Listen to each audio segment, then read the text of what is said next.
Hello students. Today we are going to learn Maths third chapter SCF and LCM. In the previous video we have learnt about prime number, co-prime number and twin prime numbers. Today we are going to learn factorizing a number into its prime factors, म्हणजेच दिलेल्या संख्येचे मूळ अवयव पाडणे.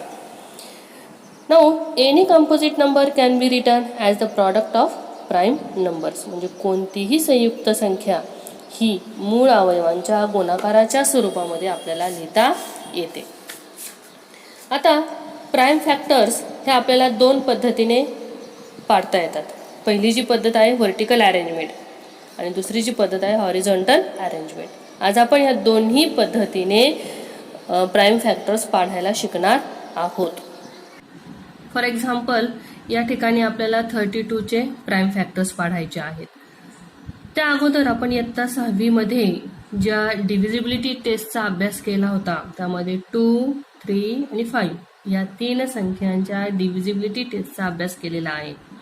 2 ची divisibility taste आहे ज्या संख्येच्या एकक स्थानी 0, 2, 4, 6, 8 यापैकी कोणताही एक अंक असेल तर ती 2ने पूर्णपणे विभाज्य असते.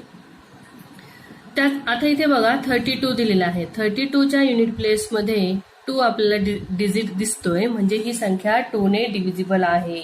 आता 2ने आपण डिव्हाइड करणार आहोत. या ठिकाणी 2 हे डिव्हायझर आहे, 32 हे डिव्हिडंड आहे आणि या दोन्हींचा जो भागाकार कोशंट येणार आहे तो इथे मांडायचा आहे आपल्याला. 2 1 जा 2, 1 रिमाइंडर 12, 2 6 जा 12. लक्षात आलं तुमच्या? 2ने 32ला डिवाइड करायचं, आलेला कोशंट इथे लिहिणार आहोत आपण. आता 16 हे डिव्हिडंड झाले आणि ह्याला आपण पुन्हा कितीने भाग देणार आहोत? 2नेच ते डिव्हिजिबल आहे, मग 2 8 जा 16. पुन्हा 8 आले, ह्या दोन्हींचा भागाकार 16च्या खाली लिहिलेला आहे. आता हे 8 हे पुन्हा 2ने डिव्हिजिबल आहे. 2 4 जा 18. या दोन्हींचा भागाकार 8च्या खाली लिहिलेला आहे. 4 हे 2ने डिव्हिजिबल आहे. 2 2 जा 4 आणि 2 हे 2नेच डिव्हिजिबल आहे. 2 1 जा 2. म्हणजे आता इथे लक्षात घ्या 32चे हे आपल्याला अवयव मिळालेले आहेत बघा. 2 2 2 2 2. ह्या बाजूला येणाऱ्या ज्या संख्या आहेत ते सगळे प्राईम नंबरच पाहिजेत. लक्षात घ्या या प्राईम नंबरने इकडच्या उजव्या बाजूच्या संख्येला आपण डिवाइड करणार आहोत. आता 32चे हे जे प्राईम फॅक्टर्स मिळालेले आहेत ते आपल्याला प्रॉडक्ट फॉर्म मध्ये लिहायचे आहेत. याज लाईक दिस 2 इंटू किती वेळा 2 आलेला आहे? 1 2 3 4 5. मग 5 वेळेला 2 हे मल्टिप्लिकेशनच्या फॉर्म मध्ये लिहिणार आहोत आपण या पद्धतीने 2 इंटू 2 इंटू 2 इंटू 2 आणि इंटू 2. हे झालं आपण पाहिलेलं आहे व्हर्टिकल मेथडने. आता आपण काय करणार आहोत? हॉरिझॉन्टल मेथडने हेच उदाहरण बघणार आहोत. बघा 32ला 2ने आपण डिवाइड देणार आहोत. 2ने डिवाइड केल्यानंतर 16 उत्तर आलेलं आहे. 2 1 जा 2, 2 6 जा 12. आता हे 2 जे आहेत तसेच लिहिणार आपण आणि नंतर ह्या 16चे अवयव पाडायचे आहेत. असे दोन अवयव पाडायचे की त्यातला एक नंबर जो आहे तो प्राईम नंबर पाहिजे आणि दुसरा कॉम्पोजिट. म्हणजे 2 8 जा 16 हे झाले 16चे अवयव. ठीक आहे. आता हे जे दोन आहेत 2 वेळेला 2 आलेले आहेत ते आहे तसेच घेणार आहोत आपण 2 इंटू 2. बरोबर. आता ह्या 8चे अवयव पाडायचे आहेत. त्यापैकी एक हा प्राईम नंबर पाहिजे. 2 4 जा 8. बरोबर. हे 8चे अवयव झाले आहेत. आता पुढच्या स्टेपमध्ये हे 3 वेळा आलेले 2 आपण प्रॉडक्ट फॉर्म मध्ये आहे तसेच लिहिणार आहोत आणि आता ह्या 4चे अवयव पाडणार आहोत. 2 2 जा 4. हे झाले हॉरिझॉन्टल मेथडने 32चे अवयव. 2 इंटू 2 इंटू 2 इंटू 2. आलं का लक्षात? म्हणजे 32चे आपण दोन्ही पद्धतीने अवयव पाडायला शिकलेलो आहोत. हे आहे व्हर्टिकल अरेंजमेंट आणि हे आहे horizontal arrangement. Next, now we will factorise another number 342. We will write this number in this place as like this 342. You can see there is a 2 in the unit place. So this number is completely divisible by 2 and we will write 2 in this place. Now we can divide by 2 to the 342, and if we divide it, the quotient will be 2 1s are 2, remainder 1, 14, 2 7s are 14, and 2 1s are 2. See, here is a quotient 171.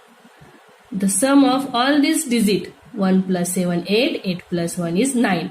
9 is completely divisible by 3. So this number will be completely divisible by 3. So we can write 3 as like this. And now we divided to 171 by 3. And their quotient will be, see, 3 5s are 15. Remainder 2, 21. 3 7s are 21. Here quotient is 57. Always remember, quotient of these two numbers write on the right side of this line. See, here is quotient 57. Addition of these two numbers is always 12. 12 is completely divided by 3. So we can write 3 in this place.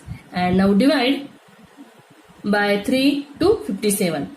3 ने जर आपण 57 ला divide केलं तर 3 1s are 3, remainder 2, 3 9s are 27. Here the quotient is 19. And you know that 19 is the prime number. So 19 is divided only by 19, and their quotient is 119. 1s are 19. Here the factors of 342 are 2, 3, 3 and 19. These all numbers are prime numbers. We can write these prime numbers, prime factors in the product form as like this. 342 is equal to 2 into 3 into 3 into 19. And these are the prime numbers of 342. Now we can learn this example by horizontal methods as like this. 342 is divided by first 2, and their quotient is 171. See, 2 1s are 2, 2 7s are 14, and 2 1s are 2. Now we can write 2 as like this as it is, and write the any two factors. One of the factor is prime number and other will be composite number. 171 चे दोन factors लिहायचे आहेत. 171 is divided completely divisible by 3. So we can write this 3 5s are 15 and 3 7s are 21. These two numbers are prime factors. We can write it as it is as like this, 2 into 3. Now we will find two factors of 57. 57 is also completely divisible by 3. So we can write two factors. 3 1s are 3 and 3 9s are 27.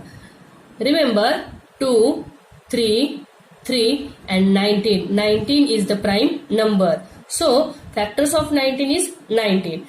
The factors of 342 are 2 into 3 into 3 and into 19. Watch this video carefully and solve practice set 11 in your notebook. In the next video, we will learn how to find out HCF of the given numbers. Thank you.